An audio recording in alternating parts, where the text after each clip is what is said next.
السلام علیکم۔ شاہدہ جبران کے منہ پر لوہے کے وزنی راڈ مارے گئے تھے، جبکہ سر پر لگنے والے راڈ سے وہ بے ہوش ہو گئی۔ حالت بے ہوشی میں اس کی عزت پامال کرنے کے بعد اس کی گردن کاٹ دی گئی تھی۔ شاہدہ جبران موبائل فون پر اپنے محبوب سے راز و نیاز کرنے میں مہو تھی کہ اس کو بوڑھے باپ کی زمین پر لاٹھی ٹکنے کی وجہ سے ٹک ٹک کرتی آواز اپنے دروازے کے قریب آتی محسوس ہوئی، تو اس نے کال بند کر دی اور بڑبڑاتے ہوئے کہا، پتہ نہیں کب یہ بوڑھا مرے گا اور میری جان اس سے چھوٹے گی۔ جبکہ دوسری طرف اس کا باپ دروازہ کھول کر اندر داخل ہوا، انتہائی شفقت سے اس کے سر پر ہاتھ پھیرا اور پھر انتہائی دھیمے لہجے میں اسے شادی کے لیے آمادہ کرنے لگا۔ شاہدہ نے اب بھی صاف انکار کر دیا اور دھکے دیتے ہوئے اپنے باپ کو کمرے سے نکال دیا۔ پچھلے 1.5 سال سے شاہدہ جبران کو اس کا والد شادی کے لیے آمادہ کر رہا تھا، مگر شاہدہ بدضد تھی کہ وہ دلاور حسین کے سوا کسی سے شادی نہیں کرے گی۔ دوسری طرف شاہدہ کا والد صاف کہتا تھا، میں اپنے گھر سے تمہارے جنازے کا اٹھنا قبول کر لوں گا، مگر دلاور حسین کے لیے تمہاری ڈولی کبھی نہیں نکلے گی۔ شاہدہ کا باپ جبران جانتا تھا کہ دلاور حسین کا باپ منشیات فروش ہے۔ دلاور خود آئے دن چوری ڈکیتی کی وارداتوں یا پھر بازار حسن میں لڑکیوں سے جسم فروشی کرنے کے جرم میں گرفتار ہوتا رہتا ہے۔ دوسری طرف شاہدہ دلاور کے اس قدر نیچ کردار سے واقف ہونے کے باوجود اس سے شادی پر بدضد تھی، جبکہ شاہدہ کے والدین ایک تو جوان اور دوسرا اکلوتی لاڈلی بیٹی ہونے کی وجہ سے سختی کرتے ہوئے بھی ڈرتے تھے۔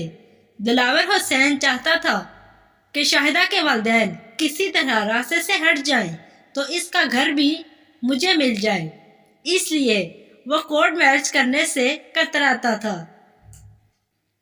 کہ کہیں اس صورت میں گھر کسی کو نہ مل جائے۔ شاہدہ جبران دلاور کے ارادوں سے انجان سے اپنا محبوب اور دنیا کو کیا جنت کا ساتھی بھی مان کر بیٹھی ہوئی تھی، جبکہ حقیقی جنت کو دھکے دے کر اپنے کمرے سے نکال باہر کر دیتی تھی۔ آخرکار دلاور کے روکنے کے باوجود شاہدہ جبران نے راتوں رات گھر چھوڑ دیا اور دلاور کے پاس جا پہنچی۔ شاہدہ جبران کے اس قدم کے بعد اس کے والدین کا برادری میں رہنا انجیرن ہو گیا، تو انہوں نے اپنی ساری جائیداد بیچ کر پیسے اور زندگی کی باقی جمع پونجی بھی ایک فلاحی ادارے کو دی اور خود بھی اس ادارے میں منتقل ہو گئے۔ دلاور حسین نے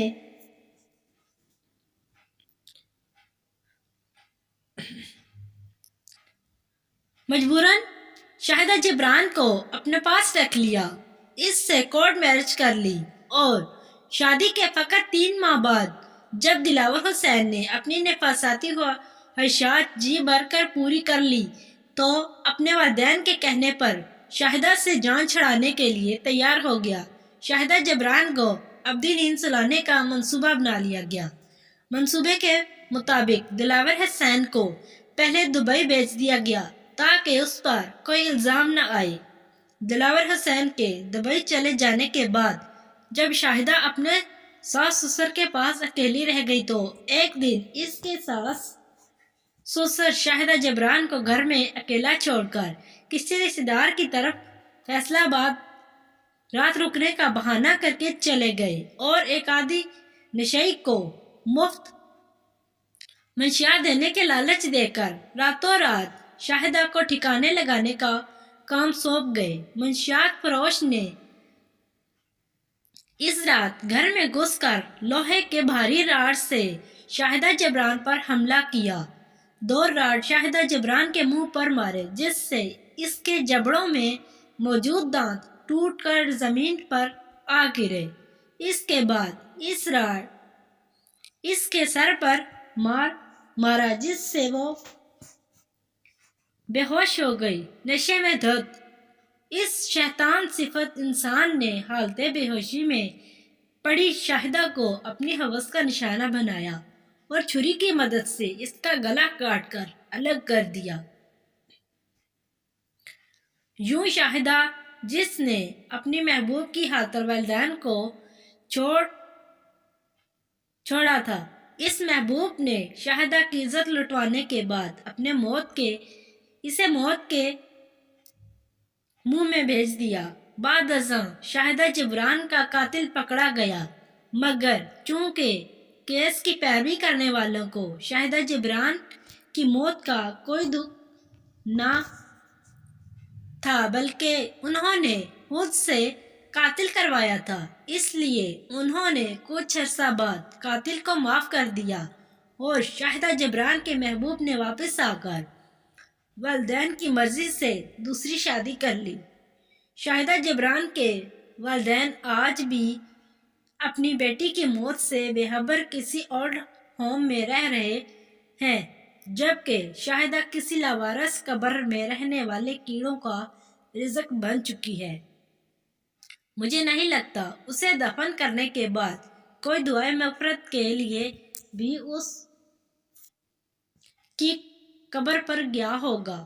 اس کہانی کے آخر میں تمام بہنوں کو نصیحت کروں گا، محبت کو پا لینے کے بعد گمنام قبر میں دفن ہونے سے بہتر ہے کہ والدین کی مرضی سے شادی کر کے سکون زندگی گزارے اور حالت ایمان میں مرنے کے بعد اپنے لیے کچھ دعا کو دنیا میں چھوڑ کر جائیں۔